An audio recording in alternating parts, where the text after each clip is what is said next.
Hello friends, कैसे हैं आप सब। तो फ्रेंड्स, आज हमारी क्लास है ज्योग्राफी की क्लास और आज हम कुछ इम्पोर्टेंट क्वेश्चन को सोल्व करेंगे। तो चलिए शुरू कर लेते हैं। आज का हमारा पहला क्वेश्चन है कि भूगोल शब्द का सही अर्थ क्या है। तो ये भूगोल शब्द है, जो ये ज्योग्राफी शब्द है, इसका अर्थ क्या होता है। तो चलिए दोस्तों जान लेते हैं ज्योग्राफी शब्द के बारे में। जो ये ज्योग्राफी शब्द है, ये दो शब्दों से मिलकर बना होता है। एक होता है जियो और एक होता है ग्राफिया। ठीक है, दो शब्दों से मिलकर बना है जियो और ग्राफिया। किससे मिलकर बना है? जियो और ग्राफिया। जियो और ग्राफिया से मिलकर बना होता है, जिसमें जियो का जो मीनिंग होता है, जियो का मीनिंग होता है अर्थ, मतलब हमारी पृथ्वी।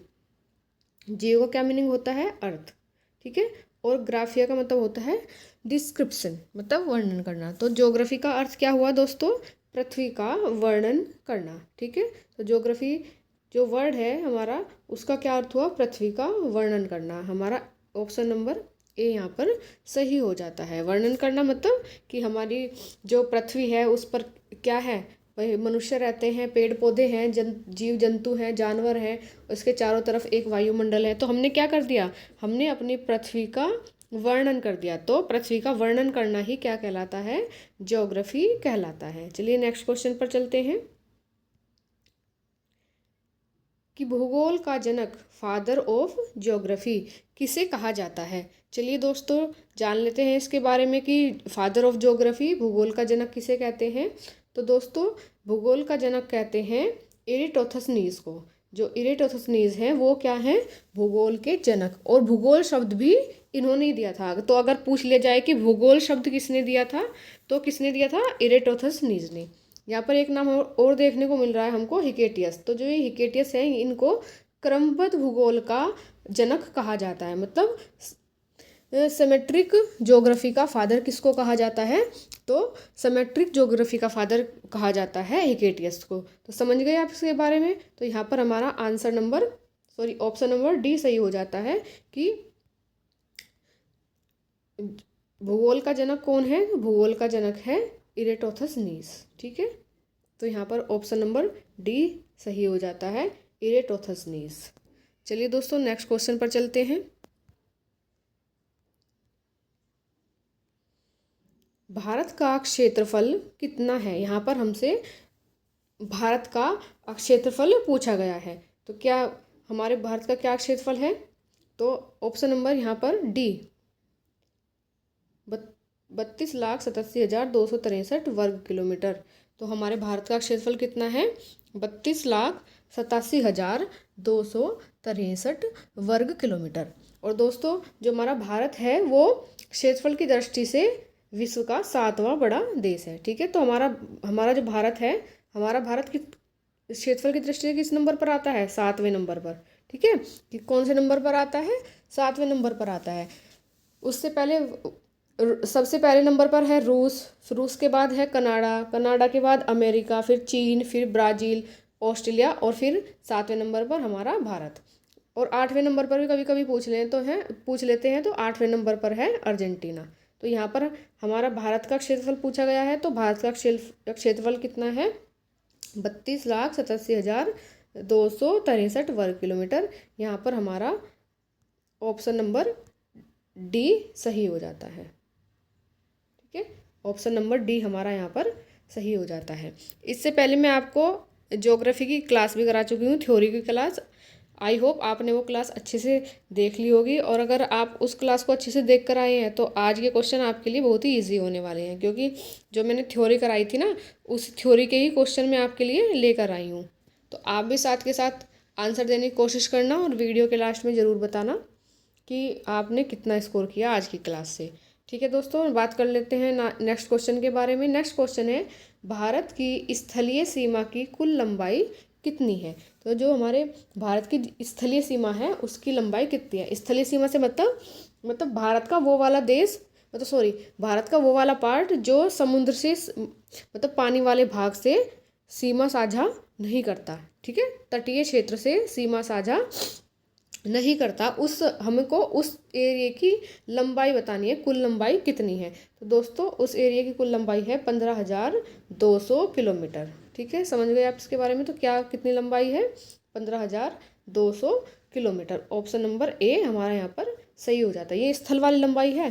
ठीक है, और अगर पूछी जाए कि पानी वाली लंबाई, मतलब जो जलीय सीमा है, जलीय सीमा से मतलब अब आप वहाँ से लगा लो, जो मतलब तटीय क्षेत्र है, जितना भी हमारे भारत का तटीय क्षेत्र है, उसकी अगर लंबाई पूछा जाए तो उसकी हो जाती है 7,516.6 किलोमीटर। ठीक है, तो ये हो जाती है जलीय सीमा की लंबाई, कुल जलीय सीमा की लंबाई। ठीक है, तो समझ गए आप इसके बारे में।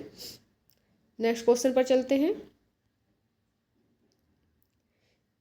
नेक्स्ट क्वेश्चन है दोस्तों हमारा कि भारत की उत्तर से दक्षिण तक की कुल लंबाई कितनी है। तो मतलब नॉर्थ से साउथ तक की लंबाई पूछी गई है कि भारत की उत्तर से दक्षिण तक की लंबाई कितनी है। तो दोस्तों भारत की उत्तर से जो दक्षिण तक की कुल लंबाई है वो है हमारी 3,217 किलोमीटर। ठीक है, कितनी है, 3,217 किलोमीटर। और ये मतलब इंदिरा कोल से लेकर साउथ में, इंदिरा कोल से लेकर और ये नॉर्थ में इंदिरा कोल से लेकर, नॉर्थ में इंदिरा कोल से लेकर साउथ के कन्याकुमारी तक है। ठीक है, कहाँ तक है, नॉर्थ से लेकर साउथ तक की लंबाई पूछी है हमसे, कुल दूरी पूछी है कि नॉर्थ से और साउथ की कुल दूरी बताओ। तो नॉर्थ से साउथ की कुल दूरी कितनी है, 3,217 किलोमीटर। और ये नॉर्थ के इंदिरा कोल से लेकर साउथ के कन्याकुमारी तक की लंबाई है। ठीक है, तो अगर हमसे पूर्व से पश्चिम पूछ लिया जाए, ये तो थी हमारी नॉर्थ से साउथ मतलब उत्तर से दक्षिण। अगर हमारा ईस्ट टू वेस्ट पूछ लिया जाए कि पूर्व से पश्चिम की लंबाई बताओ, तो वो हो जाती है हमारी 2,933 किलोमीटर। ठीक है दोस्तों, ये हो जाती है 2,933 किलोमीटर। और ये कहाँ से कहाँ तक, ये अरुणाचल प्रदेश में तो किबुथु से लेकर किबुथु से लेकर और हमारी कहाँ तक, गुजरात में गोरमाता तक। ठीक है, तो अरुणाचल प्रदेश के किबुथु से लेकर गुजरात के गोरमाता तक की लंबाई हो जाती है। और कितनी लंबाई हो जाती है, 2,933 किलोमीटर। लेकिन हमसे आंसर क्या पूछा है, हमसे तो नॉर्थ से साउथ तक की पूछी है। तो नॉर्थ से साउथ तक की क्या हो जाती है, 3,217 किलोमीटर। तो ऑप्शन नंबर सी यहाँ पर हमारा सही हो जाता है। दोस्तों जो मैं साथ के साथ बोलती जा रही हूँ ना, वो आप वो भी नोट करके चलना साथ में, क्योंकि ज़रूरी नहीं कि जो क्वेश्चन स्क्रीन पर दिखाई दे रहा है मतलब एग्जाम में वही पूछा जाए। क्योंकि अगर मान लीजिए कि नॉर्थ से साउथ तक की दूरी पूछी है, तो हो सकता है कि पूर्व से पश्चिम की भी पूछ ले, है ना। तो आप साथ के साथ नोट करते चलना जो मैं बोलते जा रही हूँ साथ में। नेक्स्ट क्वेश्चन है दोस्तों हमारा कि कर्क रेखा भारत के किस राज्य से होकर गुजरती है। यहाँ पर कुछ राज्य दिए गए हैं हमको, हमें बताना है कि जो कर्क रेखा है वो किस राज्य से होकर गुजरती है। देखिए इसके लिए ना आपको मैप का आना बहुत ज़रूरी होता है। अगर आप मैप अच्छी प्रकार से समझ पा रहे हो या आपको मैप बहुत अच्छी प्रकार से आता है, तो आप मतलब सेकंड नहीं लगाओगे इस क्वेश्चन का आंसर देने में। लेकिन अगर आपको मैप नहीं आता तो फिर आपको इस क्वेश्चन का आंसर देने में क्या मुश्किल होगी, देखो। ठीक है, तो अगर मतलब जिन बच्चों को मैप नहीं देखना आता या मैप समझ में नहीं आता, तो वो रोज़ घर पे रोज़ 2 से 3 बार प्रैक्टिस करें। 4-5 दिन में बिल्कुल एक्सपर्ट हो जाओगे आप। तो चलिए दोस्तों शुरू कर लेते हैं, बताते हैं आपको कि कर्क रेखा भारत के किस राज्य से होकर गुजरती है। तो सबसे पहले देखते हैं कि मतलब जो कर्क रेखा है वो टोटल कितने राज्यों से होकर गुजरती है। तो जो कर्क रेखा है वो टोटल 8 राज्यों से होकर गुजरेगी। ठीक है, कितने मतलब 8 राज्यों से होकर गुजरती है। उन 8 राज्यों को देख लेते हैं कौन कौन से 8 राज्य हैं। सबसे पहले हमारा गुजरात आ जाता है। ठीक है, सबसे पहले क्या आ जाता है, गुजरात।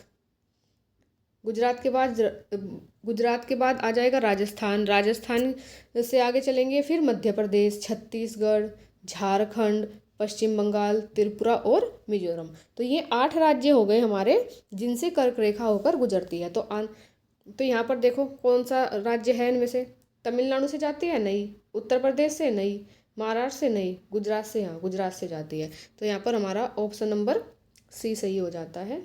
ठीक है, ऑप्शन नंबर सी हमारा यहाँ पर सही हो जाता है। तो कर्क रेखा किस राज्य से, निम्न में से किस राज्य से होकर गुजरती है? गुजरात से होकर गुजरती है। और अगर आप मैप अच्छी प्रकार से पढ़ लेंगे तो आपको 8 के 8 राज्य बहुत आसानी से याद हो जाएंगे कि पहले गुजरात, राजस्थान, मध्य प्रदेश, ठीक है, फिर छत्तीसगढ़, झारखंड, पश्चिम बंगाल, त्रिपुरा और मिजोरम। ठीक है दोस्तों, समझ गए आप कर्क रेखा कितने राज्यों से होकर गुजरती है? तो 8 राज्यों से होकर गुजरती है। यहाँ पर हमारा ऑप्शन नंबर सी सही हो जाएगा, उनमें से केवल गुजरात यहाँ पर दिया हुआ है। चलिए दोस्तों, नेक्स्ट क्वेश्चन पर चलते हैं। आई होप आपको हर क्वेश्चन अच्छी प्रकार से समझ आ रहा होगा। नेक्स्ट है दोस्तों कि भारत की मानक समय रेखा, मानक समय रेखा मतलब जो भारत का समय निर्धारित करती है, वो किस राज्य से होकर गुजरती है? तो यहाँ पर कुछ राज्य दिए गए हैं, तो हमें बताना है कि निम्न में से किस राज्य से मानक समय रेखा होकर गुजरती है। तो सबसे पहले तो हम जानेंगे कितने राज्यों से होकर गुजरती है। तो जो हमारी मानक समय रेखा है वो 5 राज्यों से होकर गुजरती है। कितने राज्यों से होकर गुजरती है? 5 राज्यों से होकर गुजरती है।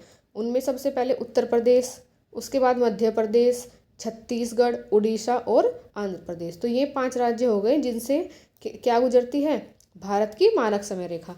अब यहाँ पर देखो कौन सा राज्य दिया गया है चारों में से। तो यहाँ पर गुजरात से गुजरती है? नहीं, गुजरात से नहीं गुजरती। अरुणाचल प्रदेश से नहीं, कर्नाटक से नहीं, कहाँ से? उत्तर प्रदेश से। तो ऑप्शन नंबर डी यहाँ पर हमारा सही हो जाता है। ठीक है, तो ऑप्शन नंबर डी हमारा यहाँ पर सही हो जाता है। 5 राज्य कौन कौन से हुए? 5 राज्य हमारे उत्तर प्रदेश, मध्य प्रदेश, छत्तीसगढ़, उड़ीसा और आंध्र प्रदेश। ठीक है, समझ गए दोस्तों आप। चलिए नेक्स्ट क्वेश्चन पर चलते हैं कि भारत से स्थलीय सीमा साझा करने वाले देशों की संख्या बताइए। तो चलिए दोस्तों जान लेते हैं कि कितने देश हैं जो भारत के साथ स्थलीय सीमा साझा करते हैं। ठीक है, तो इनमें आ जाते हैं पाकिस्तान, अफ़गानिस्तान, चीन, नेपाल, भूटान, बांग्लादेश और म्यांमार। तो टोटल कितने राज्य हुए? टोटल कितने देश हुए? तो टोटल 7। ठीक है, तो ऑप्शन नंबर सी हमारा यहाँ पर सही हो जाता है। तो कौन कौन से देश हुए दोस्तों? पाकिस्तान हुआ, पाकिस्तान के बाद अफ़गानिस्तान, अफ़गानिस्तान के बाद चीन, ठीक है, चीन के बाद नेपाल, फिर भूटान, फिर बांग्लादेश और फिर म्यांमार। तो ये 7 देश हैं जो भारत के साथ स्थलीय सीमा साझा करते हैं। तो ऑप्शन नंबर सी हमारा यहाँ पर सही हो जाता है। चलिए चलते हैं नेक्स्ट क्वेश्चन पर। नेक्स्ट क्वेश्चन है दोस्तों कि भारत सबसे कम सीमा साझा किस देश के साथ करता है? अभी हमने पिछले क्वेश्चन में पढ़ा कि भारत जो है वो 7 देशों के साथ सीमा साझा करता है। अब पूछा ये गया है कि कौन सा देश है जिसके साथ भारत सबसे कम सीमा साझा करता है। ठीक है, तो चलिए देख लेते हैं कि कौन सा देश है जिसके साथ भारत सबसे कम सीमा साझा करता है। ऑप्शन नंबर ए पर है अफ़गानिस्तान। तो अफ़गानिस्तान के साथ भारत केवल 106 किलोमीटर लंबी सीमा साझा करता है। तो सबसे छोटा तो मतलब आंसर तो हमारा यही हो जाएगा। अब हम पाकिस्तान के साथ भी देख लेते हैं कि पाकिस्तान के साथ कितनी किलोमीटर सीमा साझा करता है। तो पाकिस्तान के साथ 3323 किलोमीटर। ठीक है, उसके बाद चीन के साथ 3488 किलोमीटर और नेपाल के साथ करता है 1751। ठीक है, तो हमने देखा कि अफ़गानिस्तान के साथ कितनी सीमा साझा करता है देश हमारा? 106। पाकिस्तान के साथ कितने किलोमीटर? 3343। ठीक है, चीन के साथ 3488 और नेपाल के साथ 1751। तो सबसे कम देख लो इसमें आप, सबसे कम किसके साथ सीमा साझा कर रहा है? तो सबसे कम किसके साथ कर रहा है? 106 किलोमीटर अफ़गानिस्तान के साथ। तो हमारा answer number option number A यहाँ पर सही हो जाता है। अफ़गानिस्तान के साथ सबसे कम सीमा साझा करता है। तो और अगर पूछ लिया जाए कि सबसे ज़्यादा सीमा साझा किस देश के साथ करता है, तो वहाँ पर बांग्लादेश आ जाता है दोस्तों। बांग्लादेश के साथ सबसे ज़्यादा। ठीक है, और कितनी करता है बांग्लादेश के साथ? तो बांग्लादेश के साथ सीमा साझा करता है हमारा देश 4096 किलोमीटर। ठीक है दोस्तों, 4096। ये पॉइंट भी आप साथ के साथ लिखते चलना, क्योंकि पता नहीं चलता है एग्जामिनर का कि कहाँ से क्वेश्चन पूछ ले। क्योंकि हमारे एसएससी और वे वाले रेलवे वाले तो पर्सन है, मतलब एग्ज़ाम तो है नहीं कि पॉइंट टू पॉइंट जहाँ जो पढ़ा रहे हैं वही पूछेगा, कहीं से भी क्वेश्चन पूछ लेता है। तो आप नोट डाउन करते चलना साथ में। तो सबसे ज़्यादा हमारा देश किसके साथ सीमा साझा करता है? बांग्लादेश के साथ 4096 किलोमीटर। लेकिन यहाँ पर हमसे क्या पूछा है? सबसे कम पूछा है, तो सबसे कम अफ़गानिस्तान। ऑप्शन नंबर ए यहाँ पर हमारा सही हो जाएगा। ठीक है, समझ गए दोस्तों आप? चलिए नेक्स्ट क्वेश्चन देख लेते हैं। नेक्स्ट क्वेश्चन है दोस्तों कि अक्साई चीन विवाद कब हुआ था? तो अक्साई चीन विवाद कब हुआ था? अक्साई चीन, पहले जान लेते हैं कि जो अक्साई चीन है कौन सा एरिया है, मतलब हमारा कौन सा एरिया है। तो जो हमारा ये जम्मू कश्मीर वाला पूर्वी भाग है ना भाई, पश्चिम में तो कौन हो गया? पश्चिम में तो पाकिस्तान हो गया। और जो ये पूर्वी भाग है जम्मू कश्मीर वाला पूर्वी भाग, वहीं पर ये अक्साई नाम की एक जगह थी। तो वहाँ पर क्या किया? 1962 में चीन ने क्या कर लिया? कब्जा कर लिया। तो इसलिए अक्साई चीन विवाद कब हुआ? 1962 में। तो ऑप्शन नंबर बी यहाँ पर सही हो जाएगा कि अक्साई चीन विवाद कब हुआ था? 1962 में हुआ था। ठीक है दोस्तों, समझ गए आप अक्साई चीन विवाद कब हुआ था? चलिए नेक्स्ट क्वेश्चन पर चलते हैं। नेक्स्ट क्वेश्चन है दोस्तों कि मालदीव और मिनिकॉय, ठीक है, जो आइलैंड है, इनको कौन सा चैनल अलग करता है? अब देखो कि यहाँ पर कुछ चैनल दिए हुए हैं, 8 डिग्री, 9 डिग्री, 10 डिग्री, 7 डिग्री। तो इनमें से हमें बताना है कि कौन सा चैनल है सब जो मालदीव और मिनिकॉय को अलग करता है। ठीक है, तो सबसे पहले हम जानेंगे कि चैनल क्या होता है। चैनल होता है जो दो पानी वाले क्षेत्रों में, मतलब दो पानी वाले क्षेत्रों को अलग करता है। ठीक है, पतला सा रास्ता, ये पानी का क्या होता है? पानी का पतला सा रास्ता होता है। ठीक है, पानी का पतला सा रास्ता होता है। तो हमें यहाँ पर देखना है कि जो ये मालदीव और मिनिकॉय को कौन सा चैनल अलग करता है। तो मालदीव या मिनिकॉय को 8 डिग्री चैनल अलग करता है। ऑप्शन नंबर बी हमारा यहाँ पर सही हो जाएगा। अगर 9 डिग्री देखा जाए तो 9 डिग्री किसको अलग करता है? 9 डिग्री अलग करता है मिनिकॉय को और लक्षद्वीप को। ठीक है, जो हमारे मिनिकॉय और लक्षद्वीप आइसलैंड हैं उनको अलग करता है। ठीक है, और जो 10 डिग्री है, 10 डिग्री किसको करता है? 10 डिग्री करता है अंडमान व निकोबार को। ठीक है, तो आप समझ गए तीनों के बारे में कि 8 डिग्री चैनल किसको अलग करता है? मालदीव और मिनिकॉय को। 9 डिग्री किसको करेगा? 9 डिग्री करेगा मिनिकॉय और लक्षद्वीप को। और 10 डिग्री अंडमान व निकोबार को। ये एक पानी का बहुत पतला सा रास्ता होता है, इसको बोलते हैं चैनल। तो यहाँ पर हमारा पूछा गया है मालदीव और मिनिकॉय, तो आंसर हो जाएगा हमारा 8 डिग्री। ऑप्शन नंबर बी हमारा यहाँ पर सही हो जाएगा। ठीक है दोस्तों, और आज का हमारा अंतिम क्वेश्चन है, लास्ट क्वेश्चन है। चलिए देख लेते हैं कि लास्ट क्वेश्चन क्या कह रहा है। भारत के तटीय राज्यों की कुल संख्या कितनी है? तटीय राज्य मतलब जो किससे लगते हैं? पानी वाले क्षेत्र से। ठीक है, समझ गए आप लोग कि और 2 तट हैं भारत के, एक पश्चिमी तट है और एक पूर्वी तट है। तो दोनों पर मिला लो कितने राज्य हो जाएंगे। तो भारत के तटीय राज्यों की कुल संख्या पूछी है हमसे। तो भारत के कुल तटीय राज्यों की संख्या 9 होती है। ठीक है, ऑप्शन नंबर ए यहाँ पर सही हो जाएगा। देख लेते हैं कौन कौन से होते हैं। सबसे पहले गुजरात मतलब का तट समुद्र से लगता है। उसके बाद महाराष्ट्र के बाद गोवा, फिर कर्नाटक, फिर केरल, तमिलनाडु, आंध्र प्रदेश, उड़ीसा और पश्चिम बंगाल। तो कितने हो गए? 9 हो गए। तो 9 राज्यों की सीमा किससे लगती है? मतलब भारत के 9 तटीय राज्यों की कुल संख्या, मतलब भारत के कुल तटीय राज्य पूछे गए हैं इससे। ठीक है, भारत के कुल तटीय राज्य कितने हैं? 9 हैं। तो यहाँ पर ऑप्शन नंबर ए हमारा सही हो जाता है। तो चलिए दोस्तों, ये हमारा आज का लास्ट क्वेश्चन था। तो ज़रूर से बताना आपको वीडियो कैसी लगी। वीडियो अच्छी लगे तो लाइक करें, शेयर करें और चैनल को सब्सक्राइब करना ना भूलें। मिलते हैं नेक्स्ट वीडियो में। धन्यवाद।